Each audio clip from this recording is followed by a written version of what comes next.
dan kita hadiahkan kepada Rasulullah sallallahu alaihi wasallam, keluarganya dan para sahabatnya, juga kepada kedua ibu bapa kita dan semua muslimin dan muslimat di dunia dan di akhirat. Al-Fatihah. أعوذ بالله من الشيطان الرجيم. بسم الله الرحمن الرحيم. الحمد لله رب العالمين الرحمن الرحيم مالك يوم الدين إياك نعبد وإياك نستعين اهدنا الصراط المستقيم صراط الذين أنعمت عليهم غير المغضوب عليهم ولا الضالين آمين.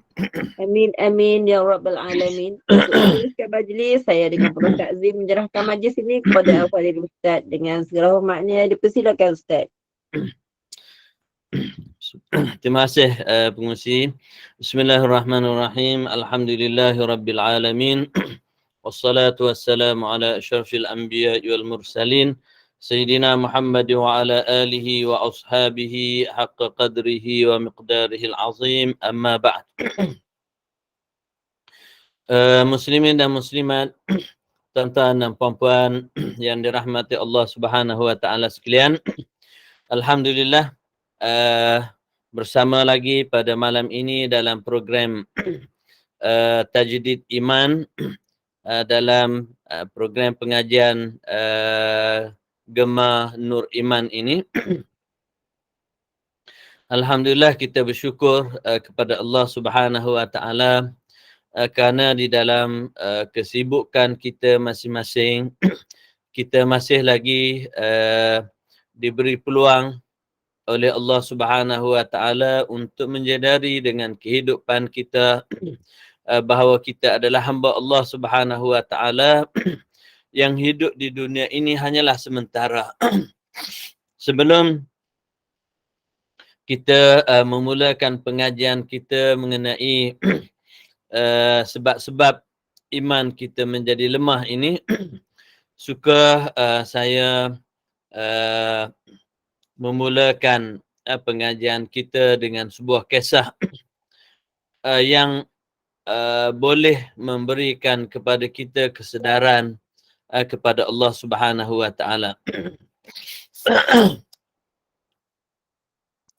Pernah diceritakan suatu peristiwa yang berlaku antara khalifah Islam di zaman kerajaan Abbasiyah, iaitu Khalifah Amirul Mukminin Harun Ar-Rashid. Satu hari beliau telah berjalan dengan rombongannya dan melalui satu kawasan tanah perkuburan yang di situ terdapat seorang yang dianggap gila oleh sebilangan orang, tetapi dia adalah seorang yang lucu dan macam kita di alam Melayu ni kita panggil macam Pak Pandil lah, yang dikenali sebagai Al-Bahlul. Jadi bila rombongan raja ini melalui kawasan perkuburan yang kebetulannya Bahlul berada di situ, lalu dia memanggil Amirul Mukminin Harun Ar-Rashid. Dan raja berhenti bila dengar seruan dia dan berhenti. Lalu Harun Ar-Rashid ini bertanya kepada dia, kenapa Bahlul ini duduk di tanah perkuburan? Tidak duduk bersama dengan orang di rumah-rumah, di kediaman. Lalu dia terus mengingatkan kepada Harun Ar-Rashid. Kata dia, wahai Amirul Mukminin, sesungguhnya kamu berada di kediaman yang mewah, istana yang besar. Tapi kamu ingat tak bahawa hak yang kamu duduk dan kamu nikmati itu semuanya hanyalah sementara. Dan kediaman yang sebenar ialah di tempat ini, iaitu tanah perkuburan ini. Sama ada seorang itu fakir, miskin ataupun kaya, yang bertakhta ataupun rakyat biasa, semuanya kita akan mendiami tanah perkuburan yang sederhana ini. Dan semua istana akan ditinggalkan. Jadi kata dia, wahai Amirul Mukminin, ingatlah bahawa dunia ini hanyalah sementara dan kita akan pergi menuju kepada Allah. Sebaik-baik bekalan kita kepada Allah itu adalah ketakwaan kepada Allah Subhanahu wa taala. Dan sekiranya kita tidak ada bekalan ketakwaan, maka pastinya kita akan gagal. Lalu setelah dia mengingatkan kepada Khalifah Harun Ar-Rashid itu dengan beberapa peringatan yang menyebabkan Khalifah merasa terharu. Lalu Khalifah bertanya kepada Bahlul, kata dia, wahai Bahlul, sekiranya kamu ada apa-apa permintaan, beritahulah. Lalu kata Bahlul ini, wahai Amirul Mukminin, saya ada 3 permintaan. Lalu kata Amirul Mukminin, kata Bahlul, wahai Amirul Mukminin, saya minta kalau boleh kamu panjangkan umur aku. Maka kata Amirul Mukminin, saya tidak mampu dan di luar daripada kemampuan saya. Permintaan yang kedua, kata Al-Bahlul, wahai Amirul Mukminin, saya minta kamu tahan malakul maut supaya jangan dia cabut nyawa aku. Kalau kata Amirul Mukminin, itu juga di luar daripada upaya dan kemampuan aku. Wahai Amirul Mukminin, permintaan saya yang ketiga, saya minta kamu masukkan saya ke dalam syurga. Lalu kata Amirul Mukminin, wahai Bahlul, itu juga tidak dalam keupayaan aku. Lalu kata Bahlul, wahai Amirul Mukminin, ketahuilah bahawa kamu sebenarnya adalah hamba sama dengan aku dan kamu tidak boleh memberikan apa-apa yang telah aku minta. Jadi kamu ingatlah bahawa di sebalik kehidupan ini, walaupun kita rakyat biasa ataupun raja yang bertakhta, kita adalah sama hamba kepada Tuhan yang Maha Pencipta. Oleh itu, kata Bahlul, saya tidak berhajat kepada kamu, wahai Amirul Mukminin, kerana kita semua adalah hamba kepada Tuhan dan aku hanya berhajat kepada Tuhan yang Maha Kaya lagi Maha Pencipta. Itu tuan-tuan dan rahmati Allah. Satu kisah ringkas mengenai realiti kehidupan yang kadang-kadang kita lupa. Jadi dengan sebab itu, di dalam kepelbagaian kehidupan kita di dunia ini, marilah kita sama-sama melihat erti kehidupan dan tujuan sebenar kehidupan kita di atas dunia ini dan ke mana sebenarnya arah dan hala tuju kita untuk kita pergi di dalam kehidupan kita di dunia dan juga selepas kematian kita ini. Jadi tuan-tuan dan puan-puan yang dirahmati Allah. Jadi dalam program tajdid iman ini, insya-Allah kita akan cuba untuk berfikir untuk sama-sama kita mendekatkan diri kita kepada Allah dan menjadi seorang Islam yang bukan hanya ikutan, tetapi kita dapat menghayati makna iman dan makna Islam serta merasai betapa indahnya kehidupan beragama dan kehidupan menjadi seorang Muslim yang cintakan kepada Allah Subhanahu wa taala. Jadi tuan-tuan dan puan-puan yang rahmati Allah, sebagaimana yang telah kita sebut di dalam kuliah kita yang lepas, bahawa kehidupan ini mempunyai liku-likunya. Begitu juga di dalam kehidupan ini, kita akan melalui pasang surut kehidupan kita. Kadang-kadang iman kita meningkat, kadang-kadang iman kita menurun, dan kita tahu bahawa kuat ataupun lemah iman itu bergantung kepada ibadat dan ketaatan kita kepada Allah. Di saat kita lalai, di saat kita jauh daripada Allah Subhanahu wa taala, maka pada waktu itu kita akan merasai seolah-olah kita kekeringan daripada rahmat dan juga taufik Allah Subhanahu wa taala.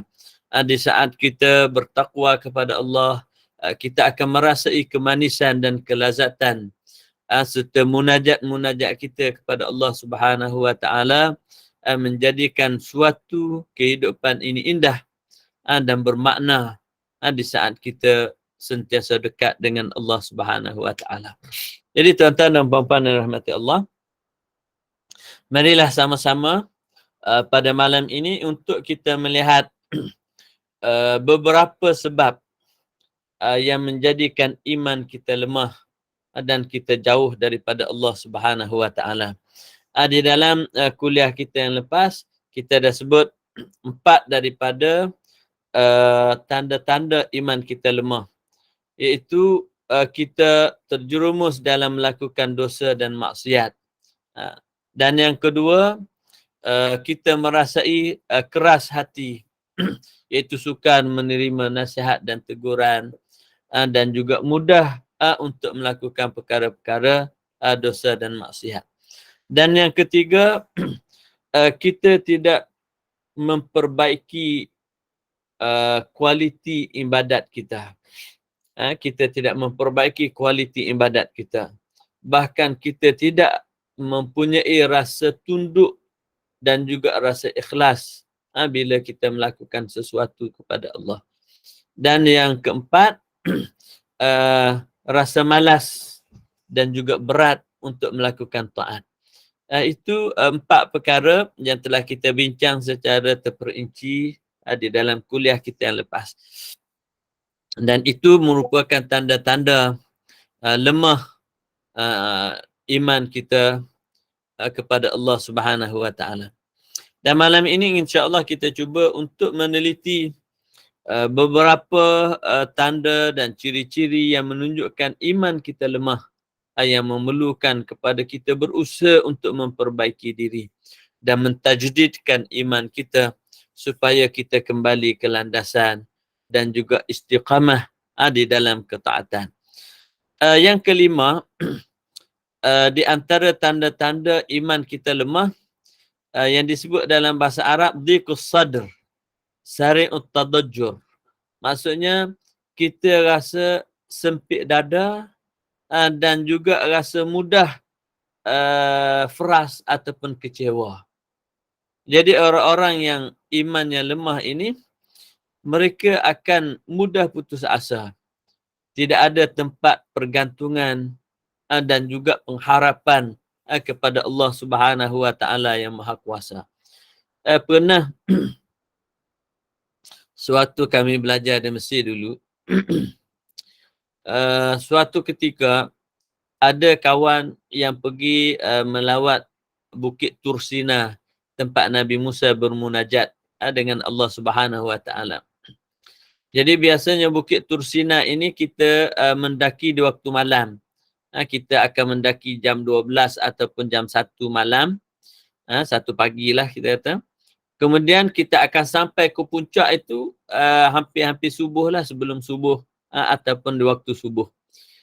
Dan gunung ataupun gunung Tursina ini, Bukit Tursina ini, kalau kita naik di waktu siang mungkin tak boleh naik kok. Sebab kita akan melihat lereng-lereng bukit yang begitu curam dan berbatu yang menyebabkan kita susah untuk mendakinya. Namun bila kita naik waktu malam, semuanya gelap gulita, yang kita tahu trek laluan saja. Jadi kebetulan kawan waktu dah sampai ke puncak dan di waktu pagi subuh itu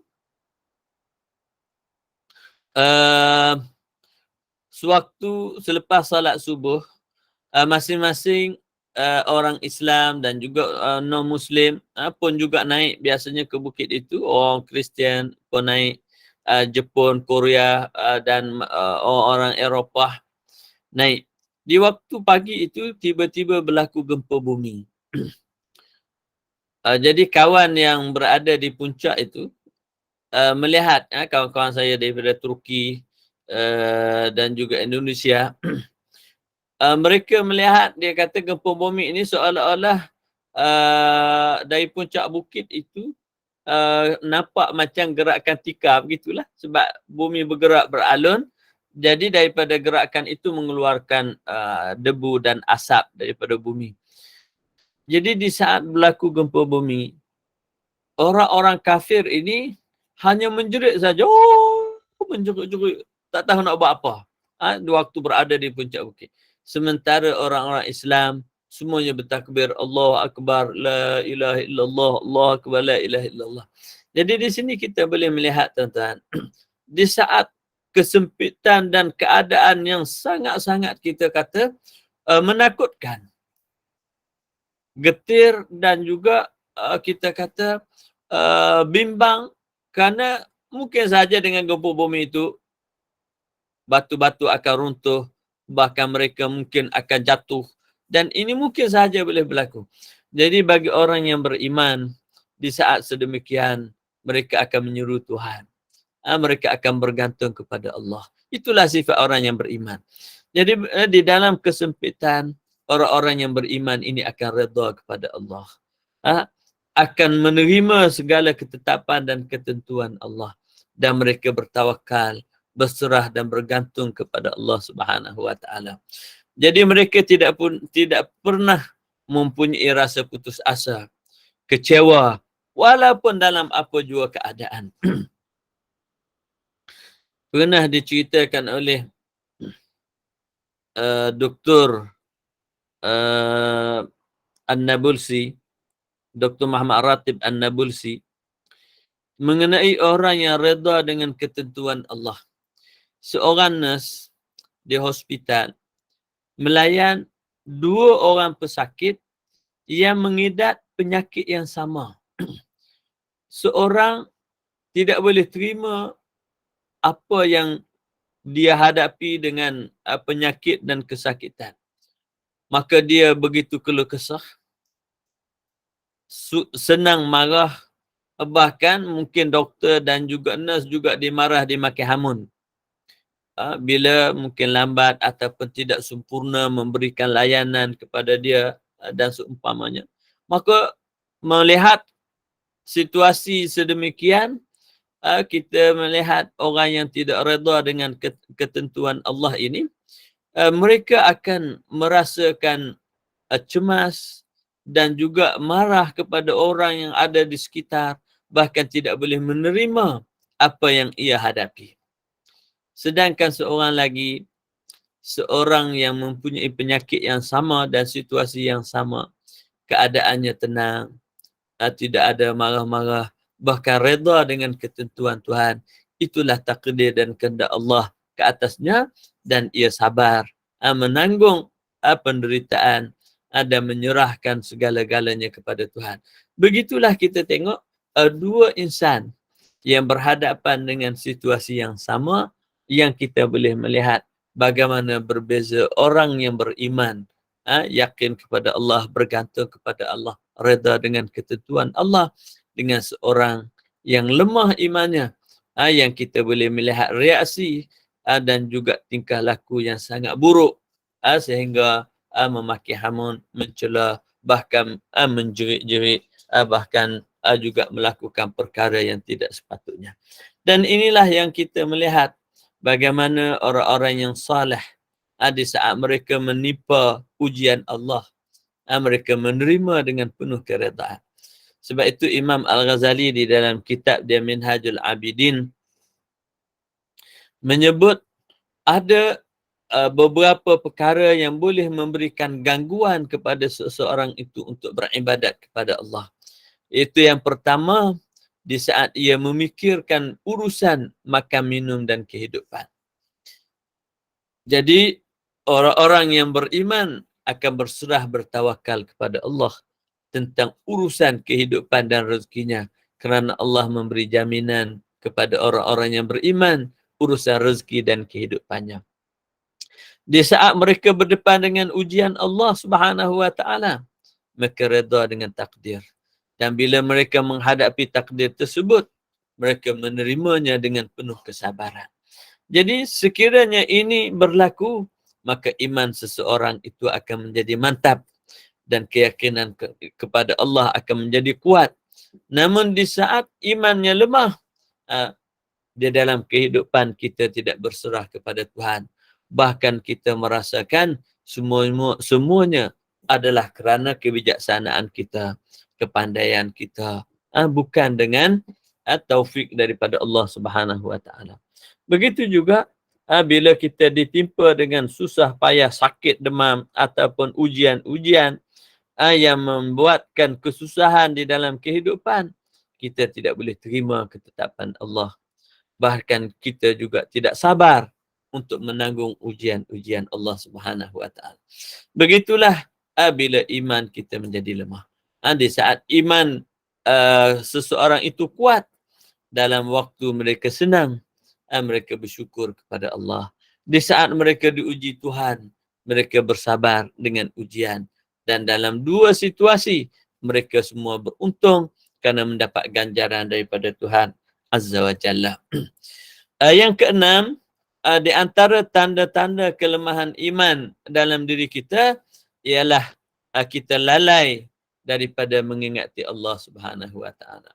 Jadi di dalam kehidupan seharian kita, yang kita fikir selain daripada Allah. Kita fikir kehidupan, kita fikir keseronokan, kita fikir kelazatan, kita fikir apa-apa yang boleh memuaskan nafsu dan juga kemahuan.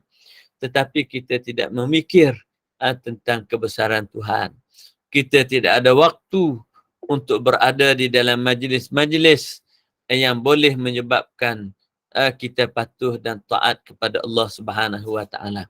Jadi dengan sebab itu, tuan-tuan dan puan-puan yang dirahmati Allah Subhanahu wa taala, ghaflah ini di antara penyakit yang sangat besar yang akan menyebabkan kita menyimpang daripada jalan kebenaran dan juga kita jauh daripada Tuhan.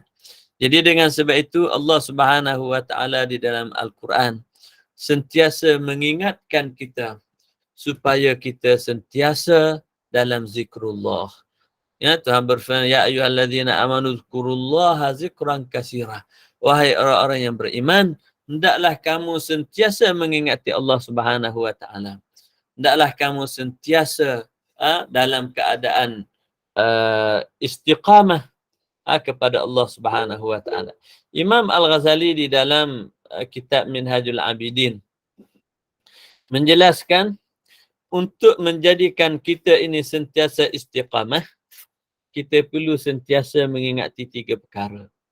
Yang pertama, kita perlu mengingati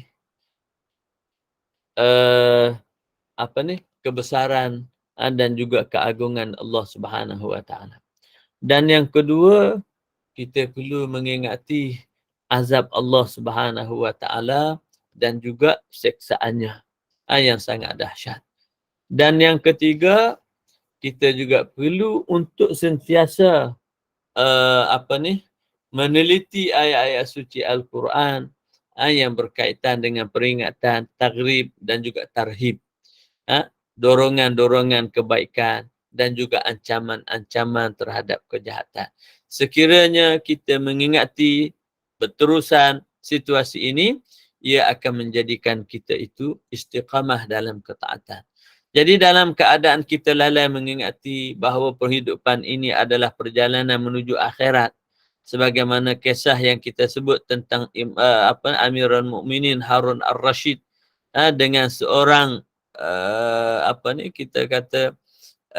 hamba yang sangat kerdil itu. Begitu cara berfikir seorang yang kita tengok mengingati Allah dengan seorang yang kita kadang-kadang sibuk dengan urusan kehidupan sehingga melalaikan kita daripada mengingati Allah Subhanahu wa taala. Oleh itu tuan-tuan dan puan-puan yang dirahmati Allah Subhanahu wa taala, kita perlu untuk sentiasa mengelak ataupun memelihara diri kita daripada terjebak dengan ghaflah ini. Jadi punca kepada ghaflah ini antara lain adalah disebabkan oleh sama ada penyakit-penyakit batin kita ataupun juga disebabkan kita terpedaya dengan tipu daya nafsu ataupun syaitan sehingga menjauhkan kita daripada Allah Subhanahu wa taala. Jadi dengan sebab itu Allah Subhanahu wa taala mengingatkan di dalam Al-Quran, wa imma yanzaghannaka minasyaitani nazghan fasta'iz billahi minasyaitanir rajim. Di saat kamu dijauhkan dari Allah Subhanahu wa taala oleh syaitan dengan bisikan-bisikannya, maka hendaklah kamu mohon perlindungan daripada Allah Subhanahu wa taala. Jadi dengan sebab itu kata Imam Al-Ghazali, bila mana kita ini diwaswaskan oleh syaitan, lalai daripada mengingati Tuhan, maka hendaklah kita sentiasa memperbanyakkan berdoa kepada Allah dan mohon perlindungan daripada Allah Subhanahu wa taala supaya kita tidak diperdayakan oleh syaitan, iaitu dengan kita menyebut auzubillahi minasyaitanirrajim ataupun mana-mana doa supaya kita dilindungi daripada tipu daya syaitan dan kita tidak terjebak di dalam kelalaian daripada mengingati Allah Subhanahu wa taala. Jadi tuan-tuan dan puan-puan rahmati Allah, sekiranya kita hidup sepanjang hari kita, yang kita ingat hanyalah makan minum dan juga kerja harian kita. Jadi apa yang sebenarnya kita nak daripada kehidupan dunia? Sedangkan kita tahu, sebagaimana yang kita sebut di dalam pengajian kita yang lepas, kehidupan kita di dunia hanyalah semata-mata perjalanan kita menuju ke akhirat, iaitu menuju ke syurga. Jadi janganlah kita dilalaikan daripada perjalanan sebenar kita, iaitu perjalanan menuju ke syurga Allah, sehingga kita tertipu dengan kehidupan yang sementara ini. Maka dengan sebab itu Allah banyak di dalam Al-Quran mengingatkan kita, wala taghurrannakum billahil gharur. Jangan sekali-kali kamu diperdayakan daripada Allah Subhanahu wa taala itu dengan berbagai-bagai tipu daya yang ada. Iaitu tipu daya keduniaan dan kemewahannya, tipu daya nafsu dan syahwat, tipu daya syaitan, dan juga pengaruh rakan sebaya ataupun apa yang kita kata hari ini terjebak dengan arus perdana sehingga kita lalai kepada Tuhan yang Maha Pencipta. Jadi tuan-tuan dan puan-puan rahmati Allah. Yang ketujuh daripada tanda-tanda iman kita lemah ini ialah kita tidak mudah terkesan dengan peringatan-peringatan dan nasihat. Jadi bila orang sebut syurga, kita tidak merasa gemar. Bila kita orang sebut neraka, kita juga tidak merasa cemas. Dan bahkan bila dinasihatkan dengan kebaikan ataupun dinasihatkan dengan kesalahan kita, kita akan merengus. Bahkan kita akan mengungkit marah dan membenci kepada orang yang menasihatkan kita. Sedangkan kita tahu bahawa orang yang memberikan nasihat dan teguran kepada kita adalah orang yang benar-benar mencintai kita. Orang yang benar-benar mahukan keselamatan kita. Tetapi begitulah di saat kita berada di dalam kelalaian, kita tidak menerima nasihat dan teguran. Bahkan kita memarahi orang-orang yang memberikan nasihat seolah-olah mereka itu membenci kita. Bahkan seolah-olah tidak menginginkan kita melihat, bahkan tidak ingin melihat kita hidup dengan apa yang kita ada.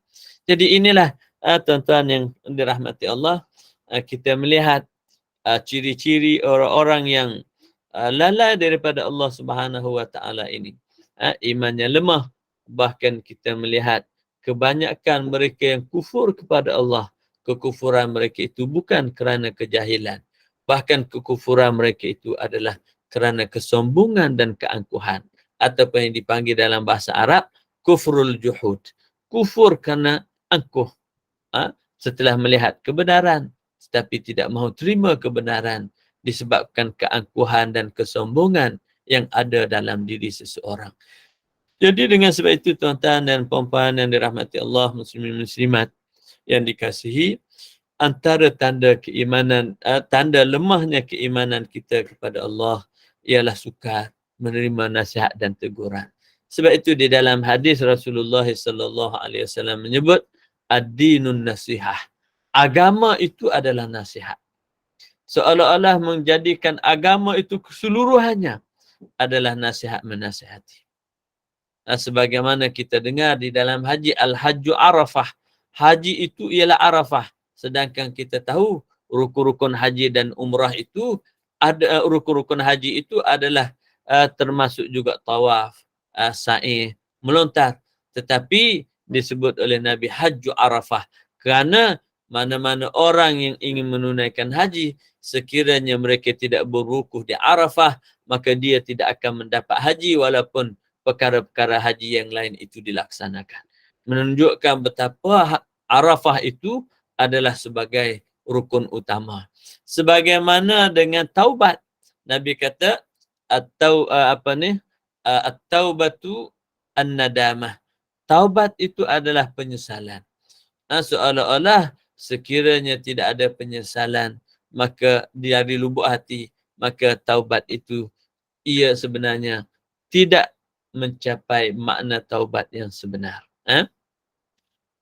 Begitulah juga bila Nabi menyebut bahawa agama itu adalah nasihat menasihati.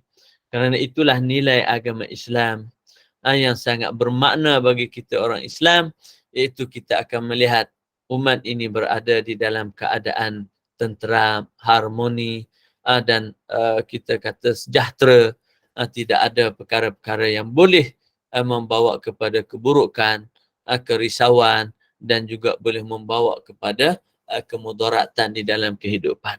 Maka syiar kepada ajaran agama kita ialah ad-dinun nasihah. Agama itu nasihat menasihati. Hari ini tuan-tuan dan puan-puan, kadang-kadang kita suka menerima nasihat dan teguran. Walaupun daripada orang yang terbaik ataupun orang yang paling hampir dengan kita. Kadang-kadang suami suka mendengar nasihat isteri ataupun sebalik. Anak-anak suka menerima nasihat ibu bapa. Begitulah juga murid suka menerima nasihat guru. Kawan suka menerima nasihat kawannya atau teguran. Semua ini adalah tanda-tanda kelemahan iman. Sekiranya kita mempunyai iman yang kuat, maka sudah pastinya nasihat dan teguran, tunjuk ajar ini akan diterima dengan hati yang terbuka. Bahkan ia sangat mengalu-alukan bagi memastikan hidupnya di dunia berjaya dan juga sekiranya melibatkan perkara agama dan akhirat, mereka ingin mengecapi kejayaan di dalam kehidupan akhirat nanti. Jadi itulah tuan-tuan sikap pendirian orang-orang yang beriman kepada Allah Subhanahu wa taala bila mana iman mereka kuat. Dan sebaliknya sikap orang-orang yang lemah iman itu adalah mereka orang yang tidak menerima teguran, pandangan dan juga nasihat daripada orang lain. Yang ke-8 di antara tanda-tanda kelemahan iman di dalam diri kita ini ialah kita akan merasa cemas, takut di saat kita ditimpa musibah. Ini kalau kita tengok beza di antara orang yang beriman dengan orang yang lemah iman ataupun tidak beriman, sebagaimana kisah gempa bumi yang saya ceritakan sebentar tadi. Jadi bagi orang yang beriman, bila mana mereka berhadapan dengan ujian, mereka akan bergantung kepada Tuhan. Inna lillahi wa inna ilaihi raji'un. Mereka akan bergantung kepada Allah.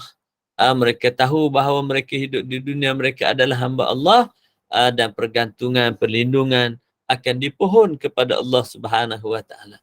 Jadi dengan sebab itu Nabi SAW menyebut ajaban li amril mu'min, suatu yang sangat kagum pada diri seorang mukmin itu. In asabahu sarra'u syakar, di saat dia ditimpa kebaikan, di saat dia dikurniakan kebaikan, dia bersyukur kepada Allah. Wa in asabahu sarra', di saat ia ditimpa dengan keburukan, sabar, dia bersabar. Jadi di saat dia bersyukur, dia mendapat pahala. Di saat dia bersabar, dia juga mendapat ganjaran daripada Allah Subhanahu wa taala. Jadi itulah tuan-tuan sifat kepribadian orang-orang yang beriman. Mereka tidak merasa takut, tidak merasa gentar untuk berhadapan dengan musuh-musuh Allah Subhanahu wa taala. Sebagaimana yang kita tengok di dalam kisah peperangan para sahabat Nabi sallallahu alaihi wasallam di dalam peperangan Mu'tah, iaitu peperangan tentera-tentera Islam dengan tentera-tentera Rom. Yang pada masa itu tentera Rom ini berjumlah hampir 200,000 orang. tentera Islam ini jumlahnya sangat sedikit. Hanya berapa puluh ribu orang sahaja.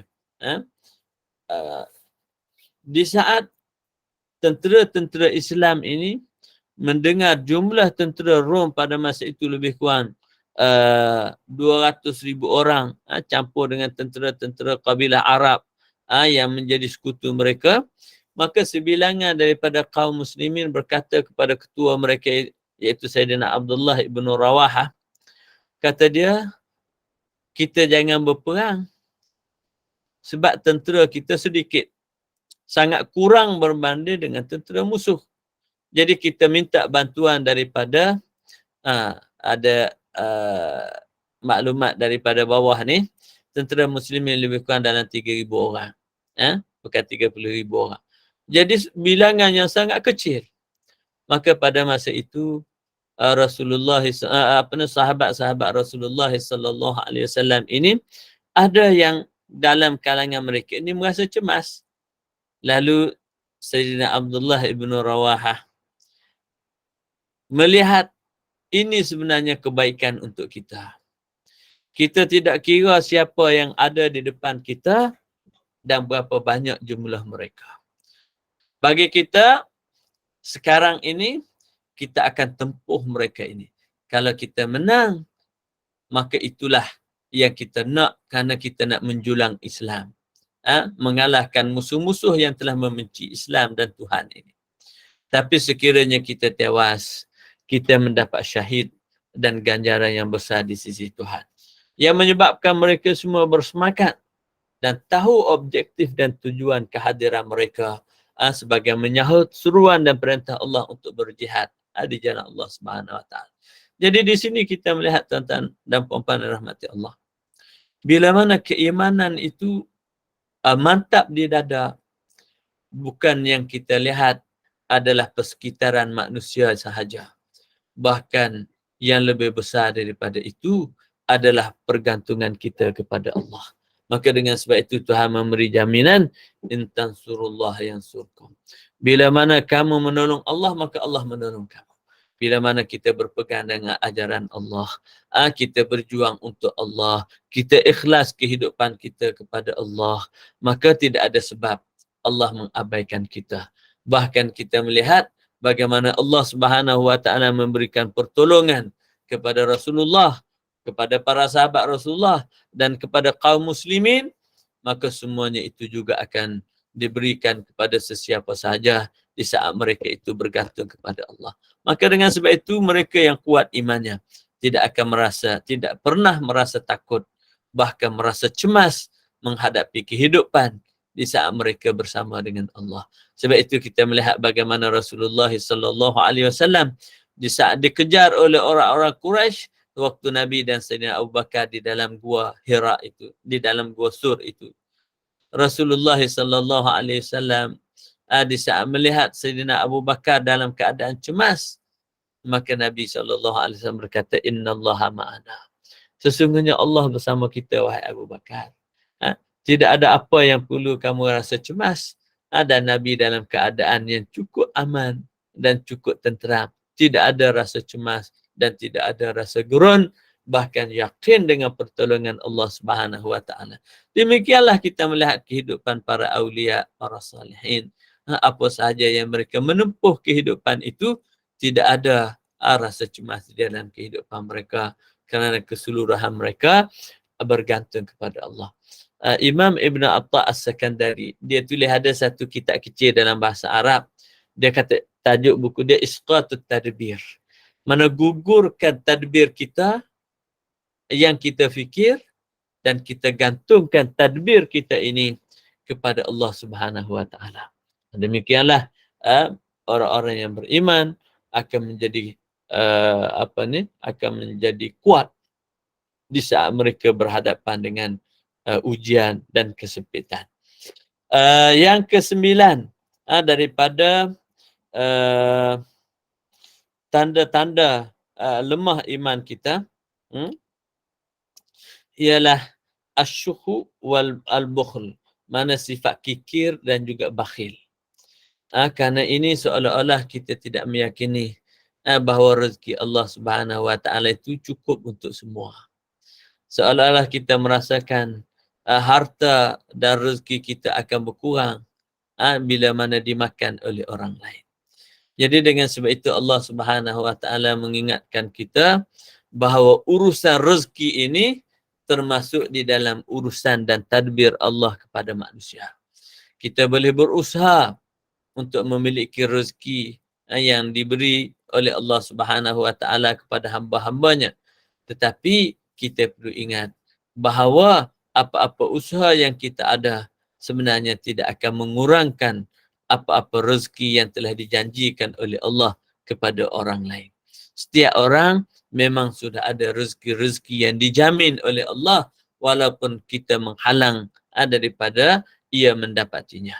Kerana Allah Subhanahu Wa Taala akan memudahkan urusan dan jalan rezekinya kepada orang-orang yang ia kehendaki walaupun kita tidak tahu bagaimana cara dia akan dapat.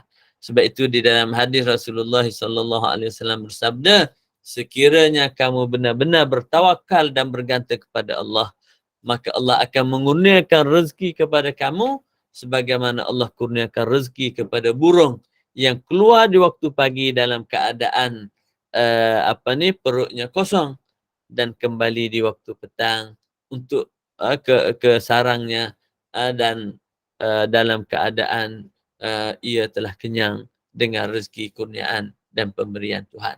Jadi dengan sebab itu tuan-tuan dan rahmati Allah, kita perlu yakin bahawa kehidupan kita ini keseluruhannya adalah bergantung kepada Allah. Jadi tidak ada sifat-sifat yang buruk dan keji di dalam hati kita. Antara sifat buruk dan keji itu ialah sifat bakhil dan juga sifat kikir yang sehingga kita merasakan ia sebagai suatu yang boleh mengancam kehidupan kita. Jadi bakhil dan juga kikir ini, kedekut ini akan menjadi penyakit kepada seseorang bila mana ia telah menguasai pemikiran sehingga menjadikan kehidupannya sukar dan ia juga tidak boleh bersosial dengan orang yang ada di persekitarannya. Jadi dengan sebab itu, orang yang imannya mantap, maka mereka tidak ada rasa bimbang. Sebagaimana kisah bagaimana Sayyidina Uthman ibn Affan radhiyallahu anhu di saat Nabi menyediakan tentera-tentera Islam untuk berperang di dalam peperangan Tabuk yang dipanggil sebagai Jaishul Usrah, tentera yang sukar. Sebab apa? Peperangan yang akan berlaku itu pada jarak yang jauh lebih kurang 700 km daripada Madinah, Tabuk sekarang ini. Perjalanan pula di waktu panas. Jadi masyarakat umat Islam tidak memiliki satu pasukan tentera yang lengkap. Makanan tak cukup, unta, kuda tunggangan untuk pergi berperang juga tidak ada. Jadi di saat tersebut Nabi membuat kerahan supaya para sahabat bersedekah. Jadi masing-masing membawa harta masing-masing kepada Rasulullah sallallahu alaihi wasallam. Ada yang bawa unta, bawa kuda, bawa makanan. Bahkan ada sahabat-sahabat Nabi yang bawa seguni, ada yang bawa secupak, segantan, bahkan orang bawa kata secawan, bahkan satu genggam pun semua mereka bawa. Jadi bagi hak yang bawa sikit-sikit ini, ada sebilangan orang-orang munafikin telah mengejek orang Islam kerana memberikan sumbangan yang begitu sikit. Tetapi Allah memuji sikap mereka itu di dalam Al-Quran, dalam surah At-Taubah itu, bahawa mereka semua memberikan apa yang mereka mampu dan mereka ada. Bahkan sebilangan daripada sahabat Nabi menangis seperti Sayyidina Ulbah ibn Zaid yang tidak memiliki apa-apa untuk disedekahkan. Begitu juga tidak memiliki tunggangan untuk dapat turut serta di dalam jihad dengan Rasulullah sallallahu alaihi wasallam, dan mereka mengadu kepada Rasulullah, bawalah kami untuk berjihad. Nabi kata, kami tidak boleh bawa untuk berjihad kerana kami tidak mempunyai kenderaan dan tunggangan untuk membawa mereka bersama di dalam peperangan. Lalu ia berpaling daripada Rasulullah sebagaimana yang Tuhan sebut dalam Al-Quran, tafidu minad dam'i hazanan alla yajidu ma yunfikun. Mereka sedih disebabkan mereka tidak memiliki apa yang boleh mereka infak di jalan Allah. Dalam waktu yang sama, kita melihat bagaimana Sayyidina Uthman radhiyallahu anhu di waktu Nabi membuat kerahan untuk bersedekah. Tiba-tiba pada waktu itu kafilah Sayyidina Uthman telah balik membawa barang dagangan dari Syam. Muatan dengan muatan-muatan yang banyak. Di waktu itu para peniaga yang berada di Madinah telah memberikan tawaran kepada Sayyidina Uthman untuk membeli barang-barang dagangannya dengan memberikan keuntungan yang berlipat kali ganda. 10%, 20%, 30%, 40%, 50%, 100% pun ada yang menawarkan begitu tinggi. Sehingga Sayyidina Uthman kata, ada tak yang nak berikan keuntungan kepada barang-barang yang dibawa daripada Syam itu sebanyak 700 kali ganda. 700%. Ada tak? Lalu sebilangan mereka mengatakan, ini adalah suatu yang pelik dan luar biasa. Mana ada orang berniaga untuk nak diberikan keuntungan sampai 700 kali ganda. Lalu kata Sayyidina Uthman, sekiranya anda tidak sanggup untuk memberi 700 kali ganda, maka ada yang lain yang bersedia untuk memberikan 700 kali ganda. Lalu Sayyidina Uthman membaca ayat Al-Quran. Masalul ladzina yunfiquna amwalahum fi sabilillah kamasali habbatin ambatat sab'a sanabila fi kulli sumbulatin mi'atu habbah. Umpama orang yang membelanjakan di jalan Allah satu perkara ataupun satu sedekah, maka ia akan digandakan oleh Allah Subhanahu wa taala sehingga 700 kali ganda, iaitu seperti sebiji benih yang menumbuhkan 7 pokok dan pada setiap pokok itu ada 7 biji, ada 100 biji, maka ia membuahkan 700 kali ganda. Lalu kata Sayyidina Uthman, semua kenderaan, unta dan barangan itu fi sabilillah, disedekahkan di jalan Allah. Miskin tak Sayyidina Uthman? Tidak miskin. Bahkan kita melihat wakaf peninggalan Sayyidina Uthman masih ada sampai sekarang di Madinah dan masih hidup digunakan tanah wakafnya dan juga harta wakaf Sayyidina Uthman masih ada sehingga sekarang. Bahkan ada satu binaan di Madinah itu berhampiran Masjid Rasulullah. Kalau kita tengok dalam internet itu wakaf Sayyidina Uthman, kita melihat masih lagi ada dan kekal sehingga sekarang. Tak miskin walaupun Sayyidina Uthman telah membelanjakan sebegitu banyak hartanya. Sehingga Nabi SAW berkata, la dhaira li Uthman ba'dal yaum. Sayyidina Uthman ni buat apa-apa lepas ni, dia tidak mudarat lagi dah. Infak di jalan Allah dengan penuh rasa tanggungjawab dan keikhlasan. Itu adalah di antara tanda keimanan kepada Allah Subhanahu wa taala. Kadang-kadang tuan-tuan, kita sangat berfikir dan berkira untuk nak menyumbang ke jalan Allah Subhanahu wa taala, seolah-olah dengan sumbangan itu kita jatuh miskin. Tetapi kadang-kadang kita tidak berkira apa yang kita makan, apa yang kita minum, bahkan kadang-kadang yang kita belanja kepada perkara-perkara yang memuaskan nafsu dan syahwat kita. Sedangkan kadang-kadang apa yang kita belanja itu mungkin juga boleh memudaratkan diri kita sendiri. Tuan-tuan dan puan-puan rahmati Allah, yang terakhir, sebab kita dah cukup dah masa, yang terakhir di antara tanda-tanda kelemahan iman ini ialah kita terlalu bergantung kepada dunia sehingga kita lupakan akhirat. Apa yang kita bercakap dalam dialog harian kita, di pejabat kita berbicara dunia kita, balik rumah kita bicara dengan dunia kita, pergi dengan jumpa kawan dunia kita. Jadi tidak ada yang kita bicara untuk kita fikir tentang akhirat dan perjalanan kita menuju ke syurga. Jadi dengan sebab itu tuan-tuan dan dirahmati Allah Subhanahu wa taala, bila kita duduk dalam seharian, semua majlis perbicaraan kita adalah perbicaraan mengenai dunia dan kehidupan, maka ingatlah sebenarnya kita telah terpedaya sehingga melupakan kita daripada kehidupan akhirat. Jadi dengan sebab itu, carilah ruang dan peluang untuk kita dapat mengingati kehidupan akhirat dengan menghadiri majlis-majlis teman-teman, kawan-kawan, para ulama, para salihin, supaya kita diingatkan dengan akhirat.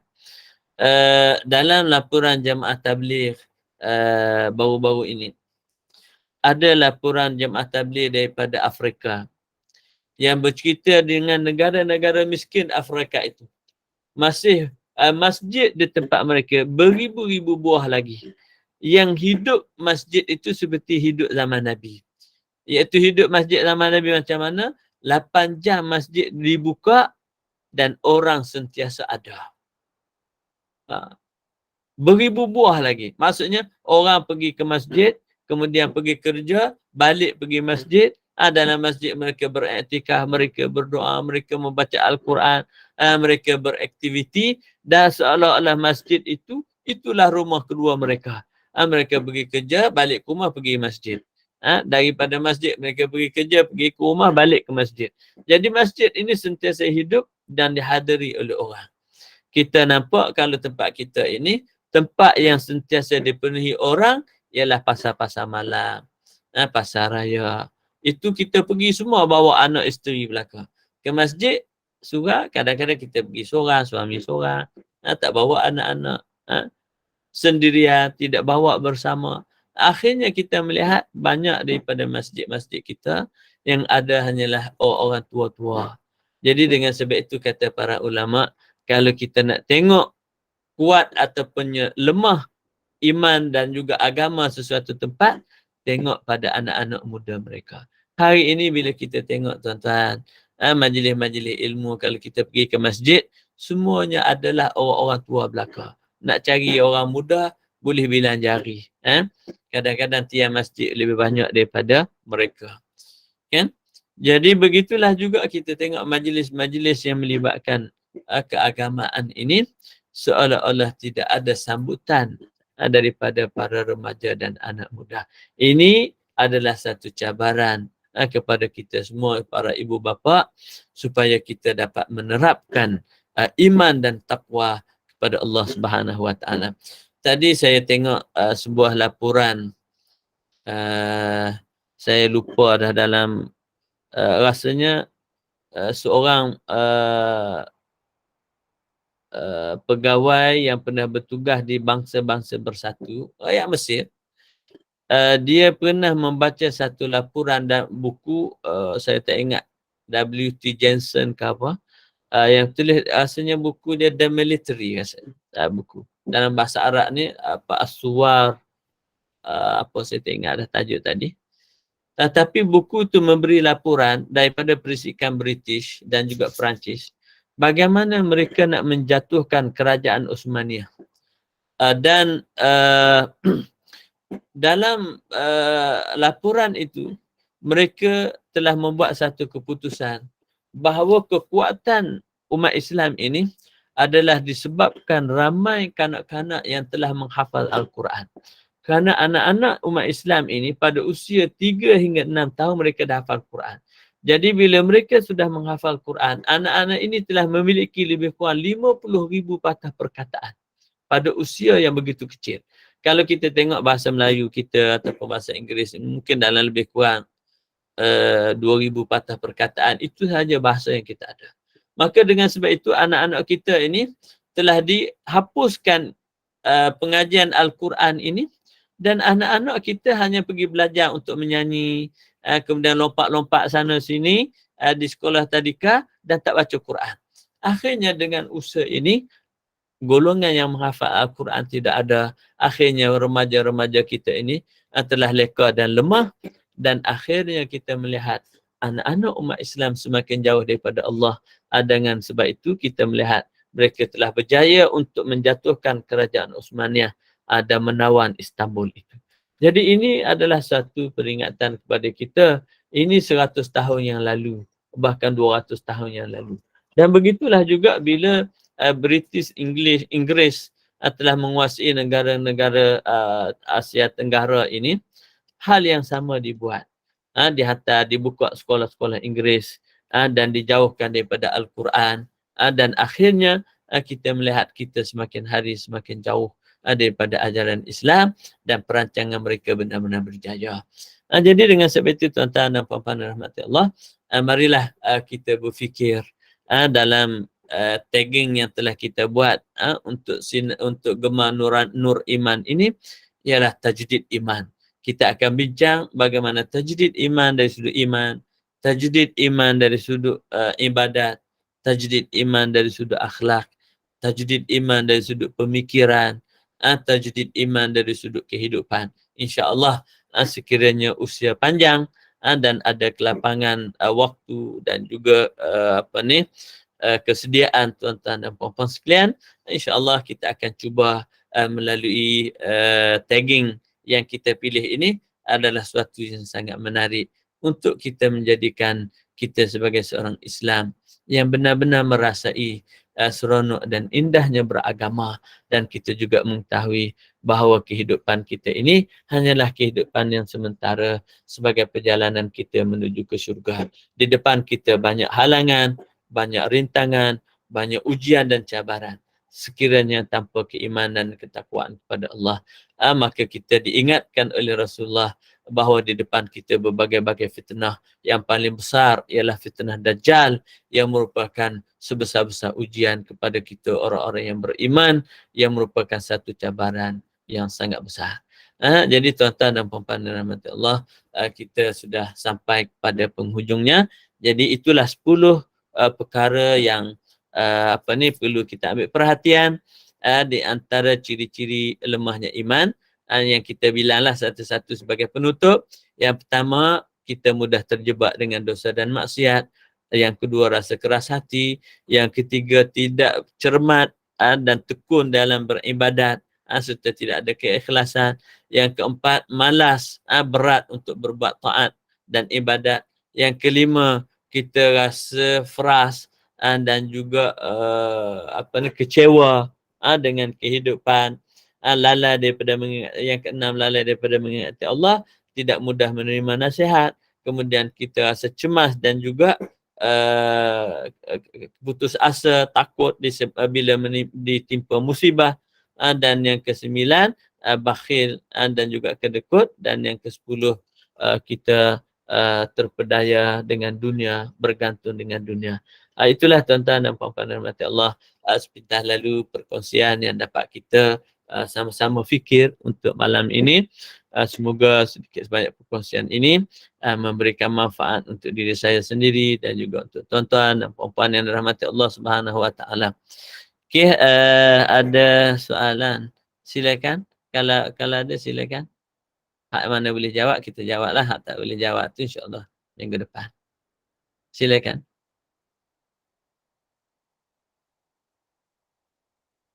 Ada soalan dekat chat tu Ustaz. Ada? Sorry. Ustaz tak tengok. Sebab tengok tadi suruh baca. Ustaz ingatkan ada pengurusi nak baca. Sekejap. Ni ada soalan dia. Ustaz, adakah orang yang suka meminta-minta kepada makhluk itu lemah imannya? Soalan ni daripada Adi. Okay. Terima kasih. Itu satu yang baik. Sebab memang kita sepatutnya kita meminta kepada Allah. Bila kita minta kepada makhluk, pastinya kita akan dibenci oleh makhluk Allah Subhanahu Wa Taala. Tetapi sekiranya kita meminta kepada Allah, maka pastinya kita akan disayangi oleh Allah Subhanahu Wa Taala. Maka banyaklah kita bermohon kepada Allah Subhanahu Wa Taala. Tetapi bukan bermakna Islam melarang untuk kita meminta pertolongan di antara sesama manusia. Bahkan tolong-menolong itu di antara suatu ajaran Islam yang sangat digalakkan.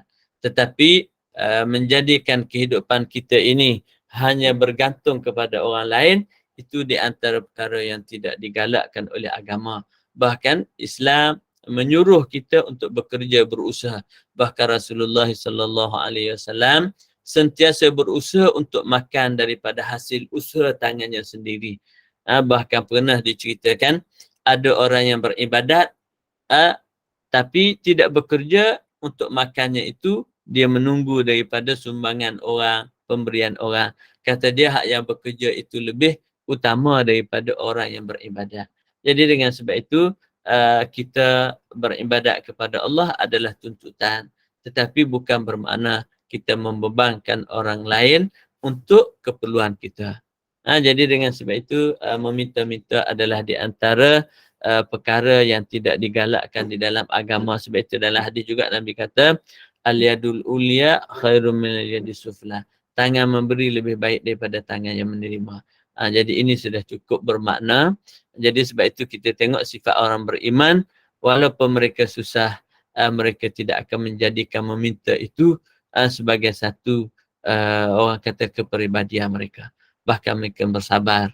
Jadi dengan sebab itu kita lihat orang yang mengetahui mereka mengholor tanpa perlu kepada dia meminta. Maka inilah suatu yang sangat mulia di dalam kehidupan orang yang beriman. Wallahu a'lam. Assalamualaikum Ustaz. Assalamualaikum. Bagaimana Silakan. caranya Ustaz?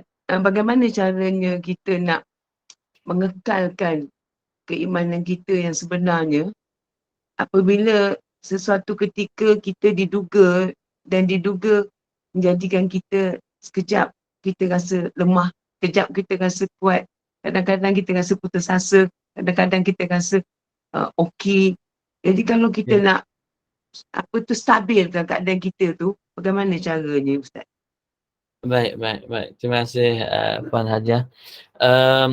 Saya menjawab ini mungkin kita boleh ambil pengajaran daripada nasihat Al-Imam Al-Ghazali rahimahullah. Imam Al-Ghazali di dalam kitab Minhajul Abidin, dia telah menggariskan 4 perkara yang kadang-kadang menjadi halangan dan hambatan kepada kita dalam beribadat. Jadi supaya kita sentiasa stabil di dalam kehidupan ibadat kita dan istiqamah, kita mesti seimbang antara rasa takut dengan rasa harap. Kita tidak boleh terlalu takut sehingga kita tidak boleh hidup, dan tidak boleh juga kita terlalu berharap dengan makna kita merasakan Tuhan itu baik, maka kita boleh buat apa saja tanpa kita bertaubat kepada Allah. Dan ini adalah satu yang bahaya. Jadi kita perlu berada pada tengah-tengah supaya kita istiqamah. Iaitu kita takut kepada Allah dengan makna kita beribadat kepada Allah, pada masa yang sama kita juga meneruskan kehidupan dan sosial kita, dan kita juga merasa harap kepada Allah dengan makna kita tidak kekal di dalam dosa dan maksiat, tapi kita segera bertaubat kepada Allah. Jadi untuk mendapat situasi ini, perlu yang disebut oleh Imam Ghazali, kita sentiasa mengingati perjalanan kita syurga dan juga kita takut dengan azab neraka. Dan yang kedua, kita juga sentiasa mengingati tentang kekuasaan Allah. Allah boleh mengubah apa-apa dalam sekelip mata. Kita tengok orang hari ni sihat, esok sakit. Hari ni sihat, esok mati. Orang yang sakit sudah bertahun, sihat, boleh hidup panjang. Orang yang sedang sihat, tiba-tiba mati tanpa ada apa-apa. Jadi semua ini adalah kekuasaan Allah Subhanahu Wa Taala. Jadi dengan sebab itu, bila kita melihat kepada kekuasaan Allah Subhanahu Wa Taala dan kita juga merasa takut dengan azab Allah Subhanahu Wa Taala, maka inilah yang menjadikan kita sentiasa istiqamah. Kita sentiasa merasa gemar untuk beribadat kepada Allah. Bahkan di dalam akabah yang keempat dalam kitab Minhajul Abidin, Imam Ghazali kata kalau kita rasa risau dengan kehidupan kita ini tentang urusan rezeki, maka kita bertawakal kepada Allah. Kalau kita risau masa depan yang memang kita tidak ketahui, maka kita tanam kita dalam diri kita untuk berserah kepada Allah. Sekiranya memang kita diuji, maka kita yakin bahawa kita redha dengan ketentuan Allah. Bahawa itulah kehendak Allah, bukan pilihan kita pun. Dan bila mana kita menghadapi ujian tersebut dengan kesukarannya, kita bersabar bahawa itu adalah kehendak Allah Subhanahu Wa Taala. Jadi bila ini yang kita fahami, pastinya kita akan sentiasa berada dalam keadaan tenang, tentram, stabil, tidak ada rasa keluh kesah, mendesak, mengukir, bahkan menghina ataupun mengejek mana-mana persekitaran yang ada, kerana kita tahu bahawa kullum min indillah, semua itu adalah daripada Allah. Tidak ada siapa yang berupaya untuk mengubah nasib kita selain daripada Allah. Maka tidak ada tempat untuk kita menadah, tidak ada wadah untuk kita bermunajat kecuali hanya kepada Allah Subhanahu Wa Taala. Wallahu a'lam. Terima kasih Ustaz.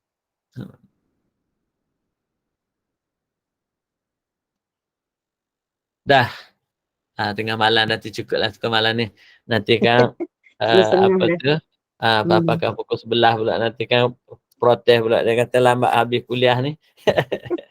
Okey Ustaz, kita tutup majlis saya. Kita tutup lah malam ni. Okey, alhamdulillah, syukur kita pada Allah. Kuliah isyak kita berjalan lancar dengan tajdid iman, dengan 10 tanda-tanda lemahnya iman yang telah diperjelaskan Ustaz tadi dengan panjang lebar. Alhamdulillah. Moga-moga ia memberi kita manfaat dan menjadi pedoman kepada kita. Kita hanya hamba Allah yang tidak mampu buat apa-apa tanpa izin Allah. Panjang pendek umur, rezeki, ajal maut dan syurga neraka adalah hak Allah. Wahai orang-orang yang beriman, hendaklah kamu sentiasa mengingati Allah kerana kita adalah dalam perjalanan menuju hari akhirat, iaitu menuju ke syurga Allah. Kita tangguhkan pengajian kita hari ini Ustaz, sehingga kita jumpa lagi minggu depan insya-Allah. Dan saya mohon izin Ustaz untuk saya buat sedikit hebahan kuliah kita besok. Pada pukul 6.45 pagi, kita ada kuliah subuh bersama Al-Fadhil Ustaz Ilin Aminin bin Muhammad Saleh, bacaan surah Yasin, doa dan tazkirah, kisah-kisah dari Al-Quran. Pada pukul 8 pagi, kita ada kuliah Duha bersama Al-Fadhil Ustaz Fazlur Rahimi bin Ma'ruf. Pada pukul 2 petang, kita ada halaqah tahfiz dengan Ustazah Helen. Pada pukul 5.15 petang, kita ada kuliah Asar bersama Al-Fadhil Ustaz Muhammad Aizuddin bin Kamaruzzaman dengan ensiklopedia Perang Rasulullah. Pada pukul 8 malam, kita ada kuliah Maghrib bersama Al-Fadhil Ustaz Abdullah bin Tuda, Akidah Ahli Sunnah wal Jamaah. Pada pukul 9 malam, kita ada bersama Tafsir Al-Quran bersama Ustazah Humairah. Pada pukul 9.15 malam, kita ada kuliah Isyak bersama Al-Fadilah Ustazah Afzan binti Abdul Manaf dengan Fardu Ain. Dengan itu, saya ucapkan ribuan terima kasih kepada Ustaz, terima kasih kepada jemaah, terima kasih kepada JNI bagi mengakhiri majlis malam ini. Mohon Ustaz menutup dengan tasbih kafarah dan surah Al-As. Saya sudahi dengan wabillahi taufiq wal hidayah. Assalamualaikum warahmatullahi wabarakatuh. Silakan Ustaz.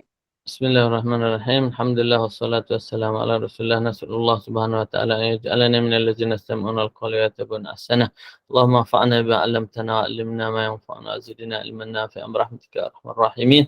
Allahumma ij'al jam'ana hadza jam'an marhuma wa tafarruqana min ba'di tafarruqan ma'suma. La taj'al fina wa la ma'ana wa la ma yatba'una shaqiyyan wa la mahruma wa la matruda bi rahmatika ya arhamar rahimin. Wa sallallahu ala sayyidina Muhammad wa ala alihi wa sahbihi ajma'in walhamdulillahi rabbil alamin. Subhanakallahumma wa bihamdika asyhadu an la ilaha illa anta astaghfiruka wa atubu ilaik. Bismillahirrahmanirrahim. Al-'asri innal insana lafi khusr illa alladhina amanu wa 'amilus solihati wa tawassaw bil haqqi wa tawassaw bis sabr. Assalamualaikum warahmatullahi wabarakatuh. Hari Selasa depan tu mungkin kita lebih kurang macam ni juga, kemungkinan Ustaz takut terlewat daripada 9.15 tu ke 9.20 sebab kuliah dekat Jalan Sungai Chua rasanya. Mungkin akan jauh sikit. InsyaAllah. Okay. Wallahu a'lam. Wassalamualaikum warahmatullahi. Ustaz, dia orang tanya ada kitab ke untuk kuliah Ustaz ni? Tak ada. Kitab bebas. Kitab bebas. Kita bebas sebab kita nak suruh kuliah kita tajdid iman saja. Tajdid iman. Kuliah bebas. Kita berfikir saja. Alhamdulillah. Kita berfikir Kita saja. ilmu Ustaz. Santai-santai je. Nah. Ini tasawuf ya Ustaz? Terima kasih Ustaz. Assalamualaikum. Iya, tasawuf ya? Tidak tasawuf juga. Akidah kita dia lebih kepada akidah dan juga pemikiran, penghayatan. InsyaAllah. Kita cuba buat rumusan. InsyaAllah. Kita campur akidah sikit. InsyaAllah. Campur-campur. Alhamdulillah. InsyaAllah. Penting tu akidah tu. Ya, sama-sama. Okay, assalamualaikum. Ya Ustaz. Terima kasih Ustaz. Terima kasih Ustaz. Terima kasih semua. Assalamualaikum. Terima kasih Ustaz. Terima kasih Ustaz.